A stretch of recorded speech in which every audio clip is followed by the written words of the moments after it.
I know माझ्यापेक्षा जास्त तुम्ही एक्साइटेड होते मी सध्या कुठे आहे, काय करत आहे आणि नेक्स्ट व्हिडिओ केव्हा येणार. तर या सर्व प्रश्नांचं फक्त एकच उत्तर आहे, प्लेसमेंटची प्रिपरेशन. आणि ठीक आहे, आता प्लेसमेंटबद्दलच बोलायचं झालं म्हणजे ज्या गोष्टीसाठी मी ऑलमोस्ट 1 वर्ष युट्यूबवरून गॅप घेतलेला, तर त्याचं स्टेटस काय आहे. सो सध्या तर एवढंच सांगणार की हो प्लेसमेंट झालं आहे, ते पण आमच्या कॉलेजमध्ये येणार आहे Day1 कंपनीमध्ये.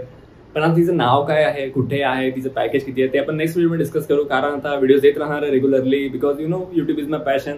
आणि त्याचमुळे यू माइट हॅव नोटीस की मी कधी कॉपरेट सॉन्ग यूज करायला पण हेजिटेट नाही करत की भाई हा जर कॉपरेट सॉन्ग यूज केला तर माझी या व्हिडिओवर इन्कम नाही होणार. जर मला वाटत आहे की भाई हा सॉन्ग जर यूज केला तर मी माझ्या ऑडियन्सशी जास्त कनेक्ट होत आहे तर मी तो यूज करणारच आणि मला तेच कंटिन्यू करत राहायचं. आणि एक पॉईंट मला नेहमी वाटायचं की भाई जो खरा ओम आहे तो मी कधी स्क्रीनवर दाखवूच नाही शकलो, maybe due to script or speaking in Hindi or speaking in English. तर त्यामुळेच मी आता डिसाईड केलं आहे की मी आता व्हिडिओज मराठीमध्ये बनवत जाणार आहे, जेणेकरून आपण जास्त कनेक्टेड फील करू शकणार आणि तुम्ही समजू शकणार की मी कोणी दुसरा नाही तर तुमच्यापैकीच कोणी एक आहे. Bye, see you soon.